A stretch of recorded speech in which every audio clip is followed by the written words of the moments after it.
Hey guys, today I got another deep dive video for you. Today we're going to be going over Daniel Larson and his dive into madness. Now, this is not going to be a lore video. I'm going to make that perfectly clear. There are plenty of lore videos on Daniel, so if you want the lore videos, there are plenty out there to watch. This one is going to be more of Daniel Larson's mental decline. So I hope you guys do enjoy this video. This is Daniel Larson's a deep dive into his madness. So, as I said before, my thoughts and opinions, this is not a lore video. I will be putting these into Daniel sagas due to the fact that it is easy to track his mental decline. Now, let's get to the man, the myth, the legend, Daniel Larson.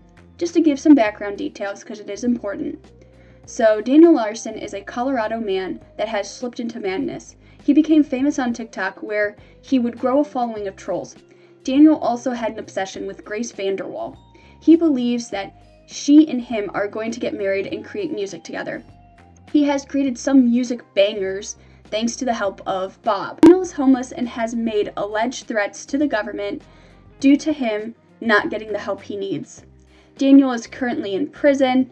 Because of these threats, he has been moved to facilities to help him become competent. I'm just showing these because this is kind of the sagas that I'm going to follow. You guys don't have to pay attention to anything up here because this is over a span and we don't really know. This is just kind of what the PowerPoint presentation template is, but we're going to be going through Daniel's early life, the Bob, the homeless, the college, the haircut, the prison saga, and then these are left from when Daniel is in his facility saga or what other sagas he gets into. Okay, so we got the early life saga.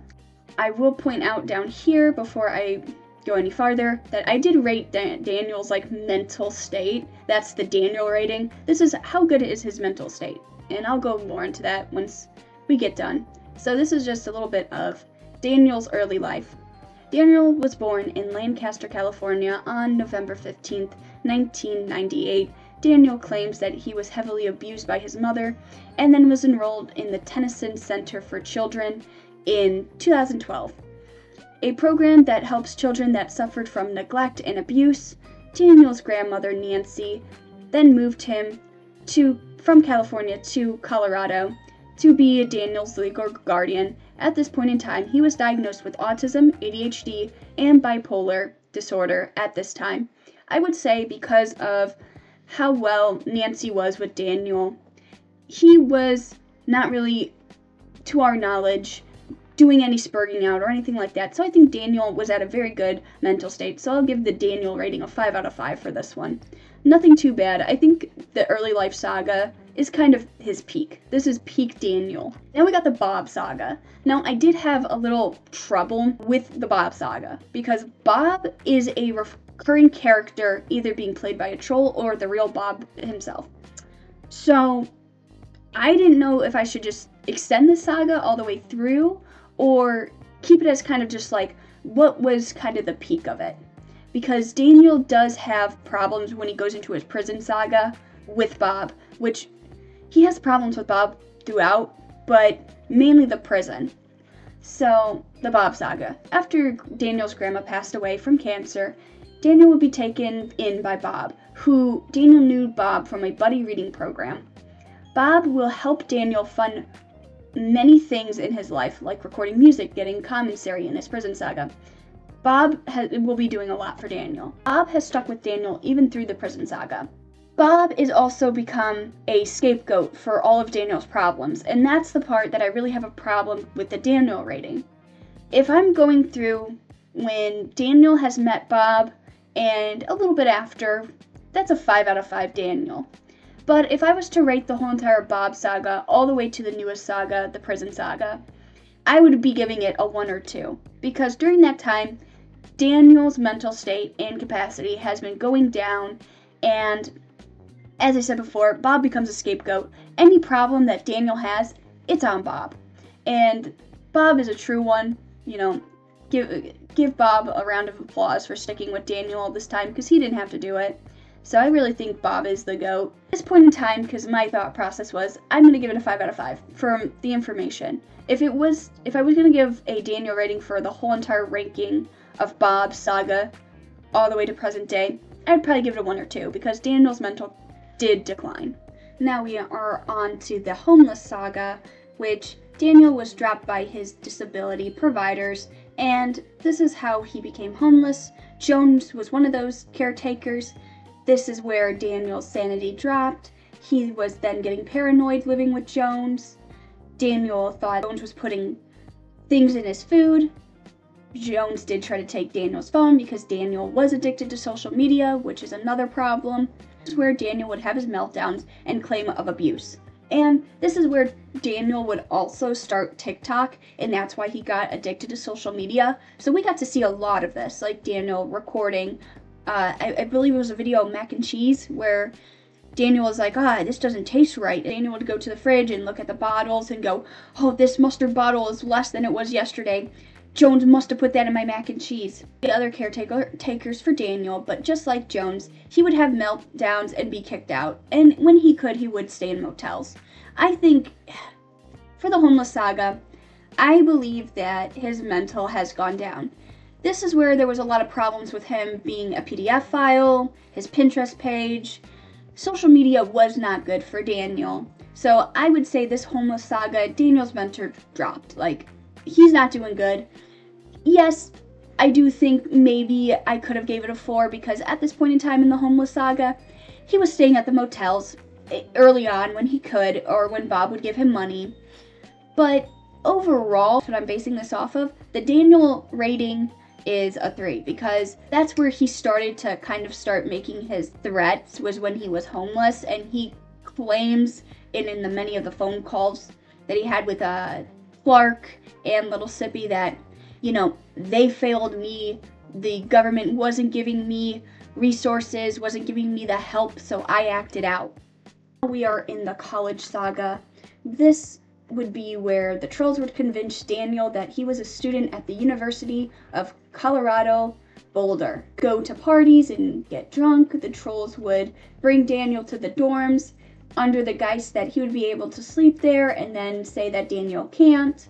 They also told Daniel that Deion Sanders, the football coach, wanted to meet him at Lonesome Field. Then the police would show up and Daniel would have a meltdown.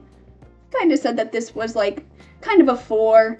I don't think Daniel was too crazy during this saga. I think that he did have a meltdown with the police. I do think with this, it's a lot more trolling, and that Daniel and his trolls, he can kind of understand, and then he kind of doesn't because he's delusional.